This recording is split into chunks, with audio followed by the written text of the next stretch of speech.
Maraming salamat po. Maupo tayo lahat. Ang kagalagang Cherry Aguinaldo and officers and staff of the Philippine Embassy.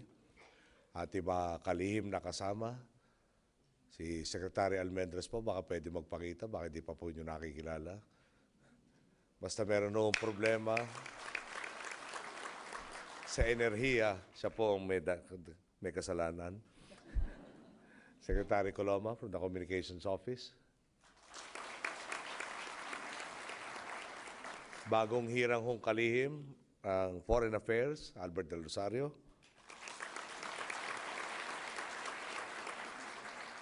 Medyo ninervyos nga ako kanina. Itong ating bagong kalihim mo talaga napakasipag. Halos isang araw lang yata, tapos kami nag-oath taking, tumulak na kaagad ng Libya para maasikaso yung ating mga kababayan. Sabi ko, hindi kaya yata nagpaalam sa akin. Sabi niya, sinabi na lang ko sa Executive Secretary. Sabi ko, kung sa akin ka nagpaalam, hindi ako papayag ka kung pumunta ka doon. At baka naman nakikinegotiate tayo para maisoli sa atin yung ating Foreign Affairs Secretary. Nandito raw pala si Manong Tony Cuenco. Nandito sa harapan, former congressman.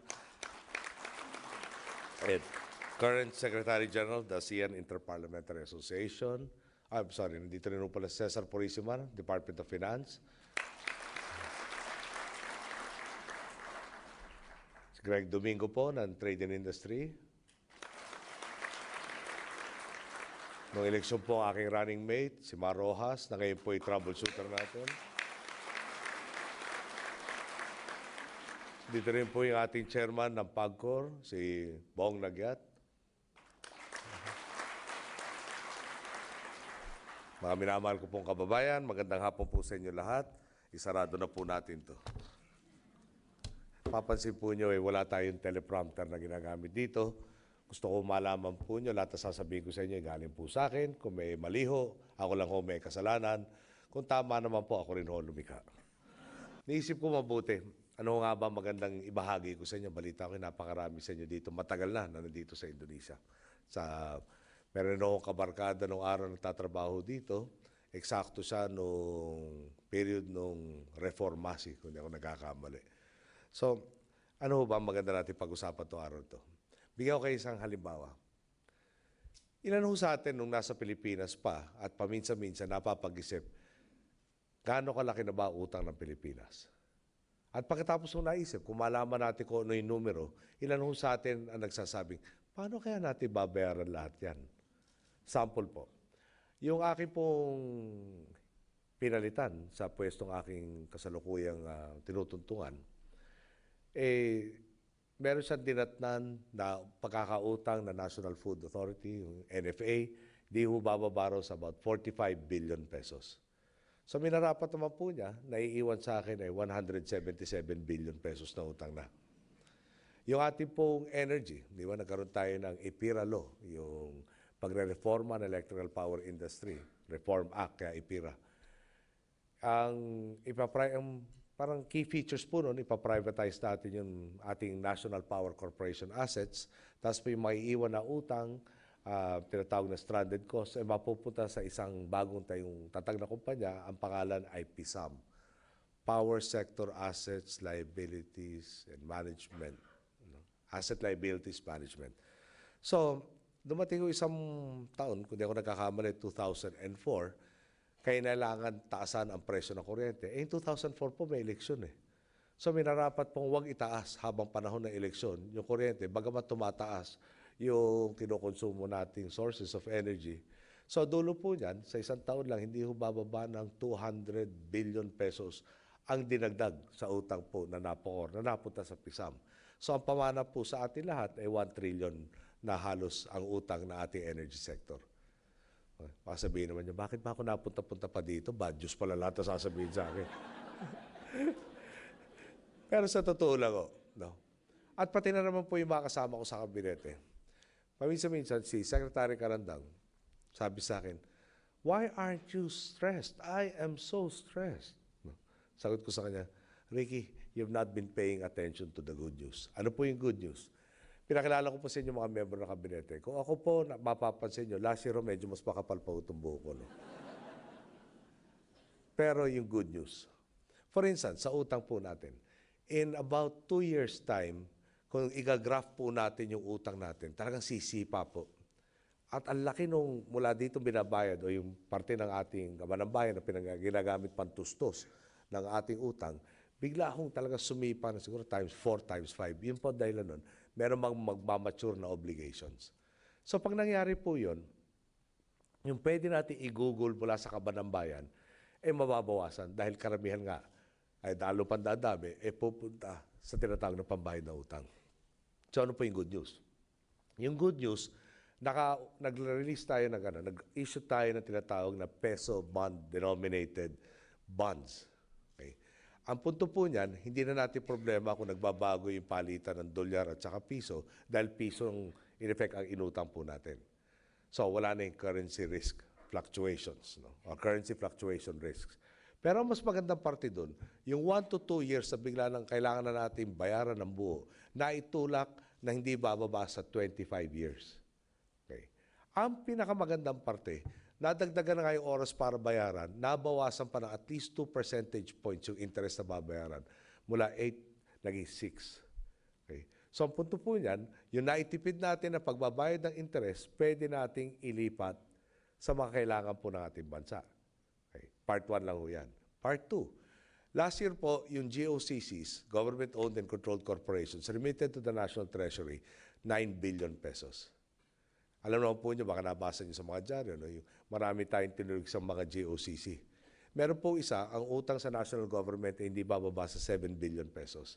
So, yung board of directors po niya, minabuti, lugi yung kumpanya, utang sa national government, 7 billion, minabuti po nila bigyan na sarili nila ng bonus na 400 million pesos.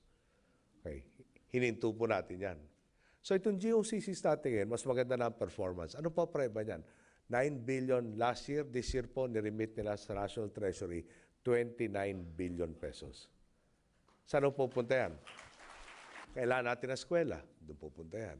Kailangan natin ng pabahay, doon pupunta yan. Madaling salita po, no?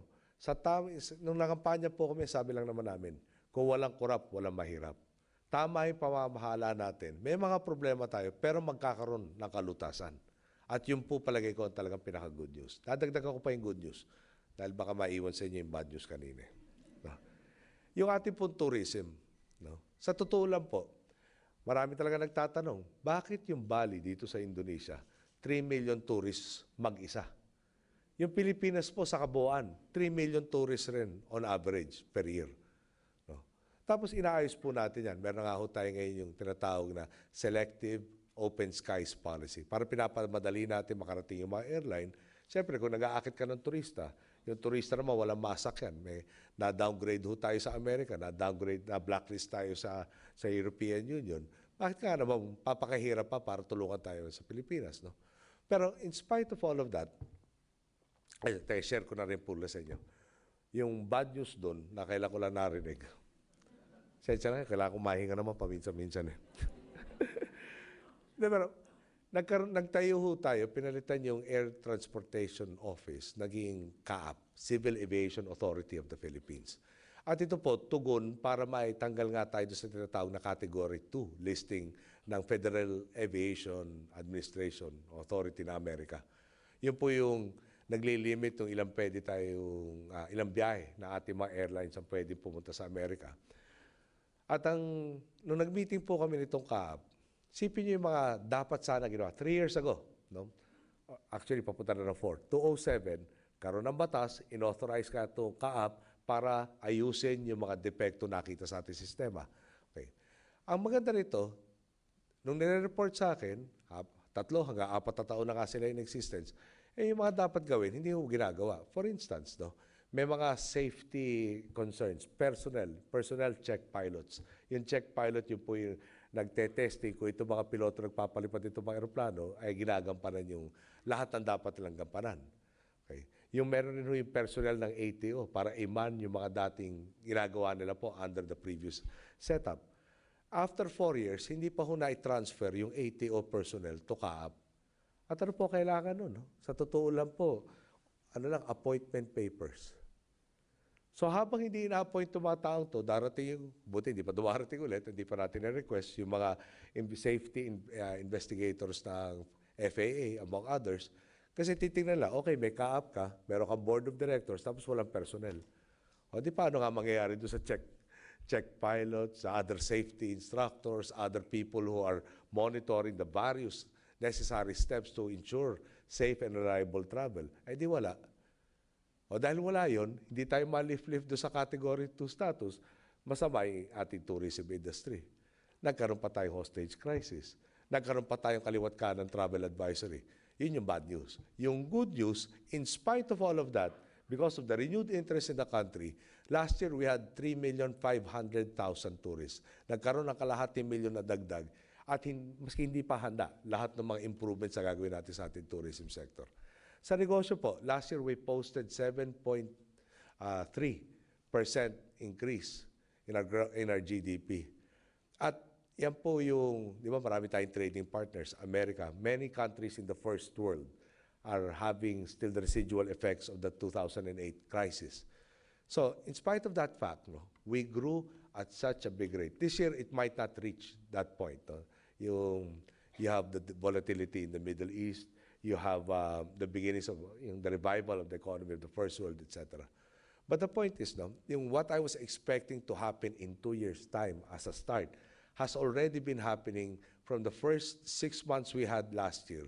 Talaga hong ang daming good news. Ano po resulta niyang good news na yan? At bigay ko muna sa inyo yung problem at na solve. Okay? Sa AFP, PNP po natin sa case in point, we have actually total in the Philippines about 1.4 million informal sector families. Okay? Of that number, roughly about 120 to 140,000 come from the ranks of the AFP and the PNP. Okay? Yung basic salary is about 16,000. They spend anywhere from 3,000 to 5,000 to rent. Okay? But since your government is being run better, we have had savings. The savings now will be utilized to provide not less than 20,000 housing units to start addressing the problems of this particular sector coming from the AFP and the PNP. So what is the good news? Before, they used to rent from 3,000 to 5,000 pesos per month. Once this project reaches completion, and we expect it in about 6 to 8 months, pwede na tirahan yung bahay, they will have a 30 square meter lot, they will have a 21 square meter house as a minimum, and they will pay on the second year of occupancy 200 pesos a month. Effectively, they will gain 2,800 to 4,800 increased disposable income, which pump primes the economy. At ang dulo po nga yan, yung mga nagmamalasakit sa ating kasunduluhan, kapulisan, inaaruga naman ng Estado. Alam po nyo nung tumama yung Typhoon Frank sa atin, sana makikita, ako bilib na bilib ho doon. Kasagsagan ng bagyo, nandun po sa Cagayan at sa Isabela, nagbaksakan yung mga puno, talaga ang lakas ng hangin. Ang binaksak na energy towers po natin dyan, hindi bababa sa 100.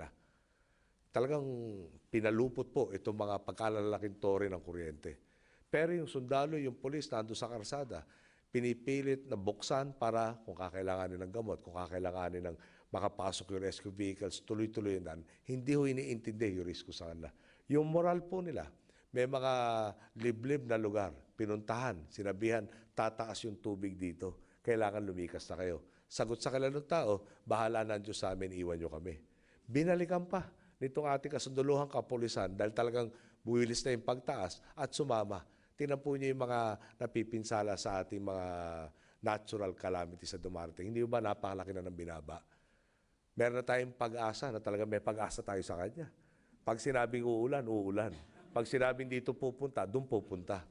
Laking bagay po yung mangingisda na lalabas, nawawarningan bago lumabas. Okay. Tapos, baka naman sabihin nyo, sado na ako nagtataas ang bangko Marami pa hong good news. Okay. Punto ko lang ho siguro, ito napaka-importante, kailangan ko rin share sa inyo ito. Dengue, yun ang bad news. Year-round ang problema sa atin, 4 na varieties pa. Solusyon, yung ating DOST, di ba, pag nanonood tayo ng news, eto na yung mga tauhan ni Mayor, may fogging machine. Ipa-fog yung buong lugar. Wala naman ho silbi yun, sa totoo lang Binubugaw mo yung lamok, pupunta sa karating lugar na hindi nag-fogging. So, hindi nyo inaayos yung dengue, no? Inilipat lang nyo yung may problema. Yung tunay na solusyon. Okay? Yung ating Department of Science and Technology, pinoproblema rin yan. So, they came up with a device. So, they call it a mosquito trap. And basically what it is a can. The can has a piece of wood colored black or burnt. Para black rin siya. The black color attracts mosquitoes. The mosquitoes lay their eggs on this wooden block. The eggs roll down because it's slanted. It falls into a solution that kills the eggs. Bottom line, paano tayo madedengue kung wala na yung carrier? That is already undergoing field trials and we expect that it will be fully implemented by this year. Alam niyo dati may gumawa na rin ng mosquito trap. Awa ng Diyos po, siguro talagang mali yung pamamalakad. Nag-install sila ng mosquito trap sa ibang kung ano nung lugar, tapos nakalimutan po nila kung saan lang nilagay. Totoo po yan. End result, yung papatay ng mosquito, naging pugad ng mosquito. Pero hindi na po pwede ngayon yan. Dagdago pa, potable water. Yeah? Parang dami sa atin, lalo sa syudad, taking for granted si mineral, si spring. Sa mga liblib na lugar, problema yun eh. Tapos kung pakukuloy mo yung tubig, nag-iisip ka. Sulit ba? Mahal yung panggatong, etc. So ano solusyon nung naiisip na naman ng DOST at undergoing field trials na rin po ngayon? Gumawa po ng paso. Si paso binutas ng pagka-liit-liit na butas, hindi kakasya yung virus at saka yung bacteria. Di ba may size po yan eh. So mas maliit yung butas, doon sa size typically ng bacteria at saka ng viruses, hindi makalusot. So anong pagpapower sa kanya? Gravity lang. May sasalong container na sana naman nilinis beforehand, pero less, parang tanggal na yung mga mapansala sa atin. Na-testing na po na, tinesting yung quality ng tubig na pinasok, tinesting yung quality ng tubig after dumaan doon sa process. Si Paso, mga 100 pesos lang ang gastos.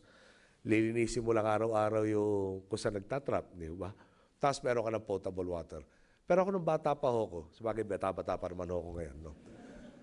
Pero nasa grade school ako, issue na yun eh, potable water. Tapos kayo, no? Merong solusyon at ginagawa na natin yung solusyon. So, nung tinanong ako ni Secretary Carandang, bakit di ka nasi-stress? Sabi ko, may mga problema tayo, totoo. Maliit, malaki, katamtaman. Yung iba dyan, nagliligawan pa lang ang magulang natin siguro, problema na ng bansa. Pero ngayon, maliwanag. No? Basta nagsasama-sama ho tayo, basta nagtutulungan tayo, basta yung pananaw natin, paano yung kapwa ko, ibig sa puro, paano yung sarili ko, meron po talaga tayong paroroonan eh. No? Tingnan po niyo yung nangyayari sa Middle East ngayon. No? Doon sa aminin ko sa inyo, bigat yung problema yan. We have in Libya about 23 personnel for the DFA. Okay. How many people are they taking care of? Between 13 to 26,000. Are they located in one area? No, they're located all around the country to include the desert. Okay. So we work with the various Filipino community organizations. We work, today, I took it up with President Yudohono. Medyo nahirapan pa ako yung pronunciation. Doon sa Susilo, Bambango, kaya-kaya ko na po yun. Marami po tayong matututunan sa kanya. So, pero doon, sabi ko, meron rin sila. They have a 6 plus million population or migrant workers. We have, I think, about 10 million. So, we are in the spirit of ASEAN brotherhood. Yeah? We are cooperating wherein we will take care of each other's citizens if there is a need. We will pool our resources and make it more effective in addressing the plight of our respective countrymen. Okay. So, where does that bring me to?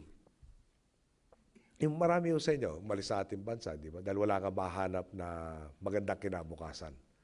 Ngayon po, no, sana mabalik nyo yung pagtitiwala nyo, na hindi ko naman sasabihin sa inyong bumalik kayo next month. No? Talo na natin ang Amerika. Or bumalik kayo after 2 months, pinantayan na natin ang Japan. Hindi ko totoo yun. Pero masasabi ko lang sa inyo, marami na tayong mga kababayan. Give up yung mga trabaho, tulad yung sanari ko po sa Singapore. Babalik na siya sa Pilipinas, maski hindi tiyak na may papasukan siya, dahil nakikita na niya yung sinaglaliwanag. May mangyayari na dito. At talagang lumabas yung pagmamahal niya sa bansa, sa pamilya niya, na kaya gusto niyang makitulong at mag-contribute. Hindi naman kailangan umuwi ho kayo. No? For instance, yung Palawan po, merong underground river. It is now one of the last remaining 28 candidates to be declared one of the 7 natural wonders of the world. Okay. Ang value po sa atin yan, the minute na pinag-usapan lang, no, itong Palawan, nagge-generate ng interest sa turista. Yung turista, makakanak na 5 trabaho. Kada turistang pumasok can generate jobs for 5 people for every 1 direct hire in the tourism industry. Okay. The people the countries that won in the 7 man-made wonders had an increase of about 60% in their tourism figures. And these are for places that have been well known beforehand, like the Taj Mahal. Okay. Those who came in second place, yung first group of 7, 60%. Yung second group, 40%. Dito na tayo, nasa last 28 na nga ho. If we get to the last 7, plus 60 yun. No? At parang proven in. So Palawan, under Mayor Hagedorn and others, are asking for our help. We vote. No? And how do we vote? By texting, going to the internet. There's an email, there's an address. We'll ask the Secretary of Affairs to give you the numbers. But if we can, help our brethren in Palawan become one of the 7, the whole country benefits. We'd like to ask your help also in spreading the good news. No? Alam niyo, problema ko kasi, panahon na ng Mami, she became president after martial law, as we all know. Martial law, you had a controlled media. After martial law, with the promise of EDSA that regained freedom, freedom of the press became a reality once again. And people who were so suppressed for 14 years suddenly found freedom to be so intoxicating. So we had 28 newspapers in Metro Manila alone. And each one of them competed on a daily basis to find the most negative headline. Di ba? Pag sinabi nyo, maganda ang sitwasyon natin ito, no controversy. Pero yung puwasok na yung pagiging chismoso, ano tingnan naman po nyo, yung ilang beses na may maganda ako ibabalita, ay ilalabas po nila, yung love life ko.